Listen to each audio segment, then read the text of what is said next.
Based on the complete body of evidence presented in this official dispute thread, Twin Galaxies' administrative staff has unanimously decided to remove all of Billy Mitchell's scores, as well as ban him from participating in our competitive leaderboards. We have notified Guinness World Records of our decision.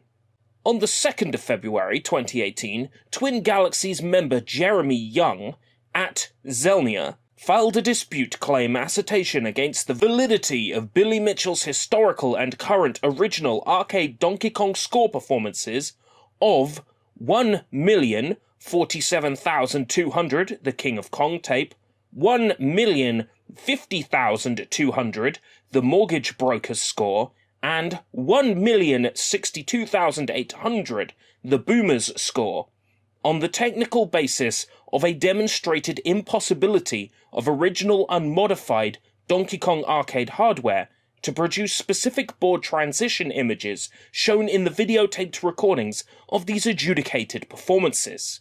Jeremy's assertion concluded that not only can the original Donkey Kong arcade hardware not produce the board transition images shown in the recordings, but that these transitions were actually generated through the use of MAME emulation software.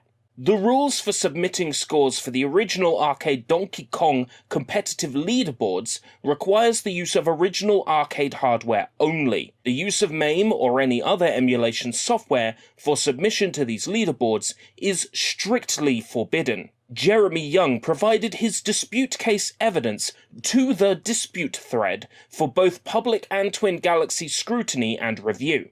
Twin Galaxies has meticulously tested and investigated the dispute case assertions as well as a number of relevant contingent factors, such as the veracity of actual video performances that the dispute claim assertions rely upon. In addition to Twin Galaxies' own investigation into the dispute claim assertions, at least 2 different third parties conducted their own explorations and came to identical conclusions. Most notable was the third party, Carlos Pinerio, that Billy Mitchell engaged to help examine the dispute case claims on his behalf, utilizing whatever original equipment Billy could provide, whose final finding was consistent with Twin Galaxies' investigation and others. Additionally, during the evidence-gathering period of this dispute, numerous experts, hobbyists, and casual observers, participated and contributed to this investigation. Here are our specific findings. The taped Donkey Kong score performances of 1,047,200, the King of Kong tape, and 1,050,200, the Mortgage Broker's score, that were historically used by Twin Galaxies to substantiate those scores and place them in our database, were not produced by direct feed output of an original unmodified Donkey Kong arcade PCB.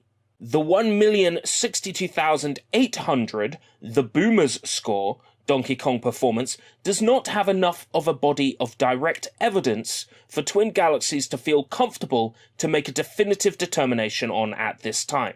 The 1047 and 1050 score performance videos we have in our possession, and are using to base our determinations on, are in fact the performances that were used by previous Twin Galaxies administration as justification for those scores to be entered into the database, and for Twin Galaxies to attribute those specific accomplishments to Billy Mitchell.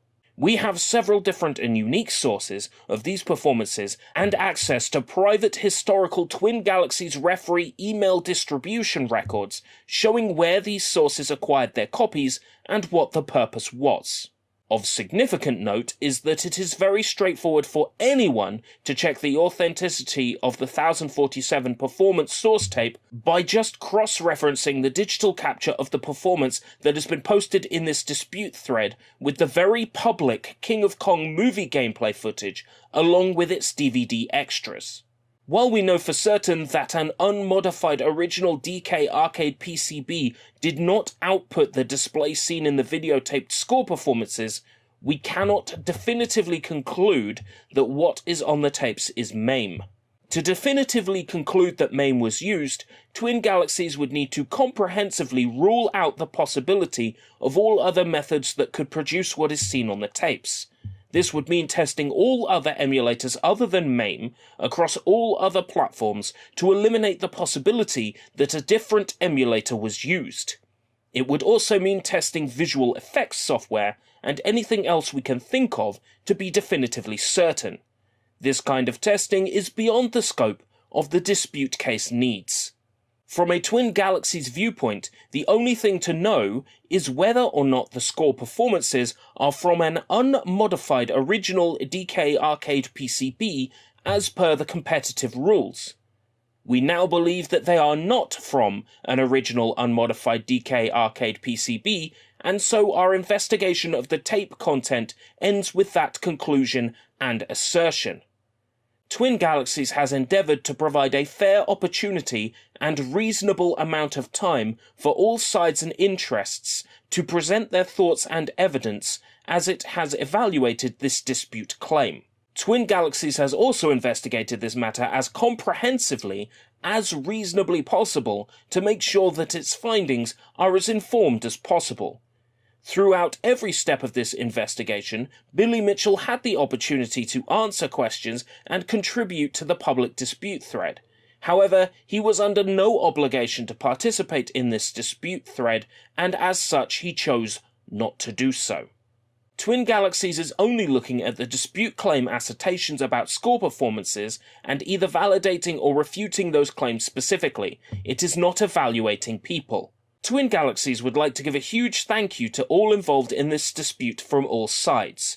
Our community, the DKF community, at Zelnia and at Yes Affinity specifically, and many others have contributed tremendously and deserve proper and full recognition. Hopefully it is becoming more and more obvious that we care very much about our scoreboard integrity and will continue to improve it step by step, no matter how painful or public it might occasionally be. This has been said before, but it is important to repeat that Twin Galaxies is dedicated to absolutely rooting out invalid scores from our historic database whenever we find them. Twin Galaxies' recent efforts to build a dispute system for the purpose of allowing scores to be questioned in a centralized and documented matter have enabled all of the available evidence regarding Billy Mitchell's score performances to finally, after many years, be concentrated, examined and discussed by non-anonymous members of the gaming community and Twin Galaxies administration. This system has created a permanent body of evidence for examination. Anyone looking into their own past with honesty and a desire to improve will likely find things potentially messy and uncomfortable. Twin Galaxies has experienced a nice big dose of that again with this dispute.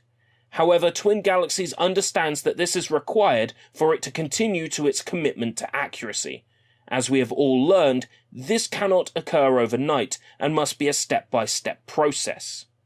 Just as in other disputes, we definitely know that many in the gaming community operate with a general urgency and would have preferred to see this matter resolved more swiftly. However, Twin Galaxies, as part of a comprehensive process and in its position of authority, must ensure due diligence. Our public documentation of our processes and conclusions are intended to satisfy scrutiny for the long term, so in instances where warranted, our comprehensiveness must go above and beyond what would normally satisfy. Our methodic approach has allowed many things to surface, not only related to this specific score, but other scores as well as some previously never before discussed video game related history. We must repeat, the truth is the priority. That is the concern, whatever it takes. Twin Galaxies continues to strive to earn and maintain trust over time by making supportable decisions and taking sensible actions. With this ruling, Twin Galaxies can no longer recognize Billy Mitchell as the first million-point Donkey Kong record holder. According to our findings, Steve Wiebe would be the official first million record point holder. Thanks again to all who contributed time, effort, and expertise to this case.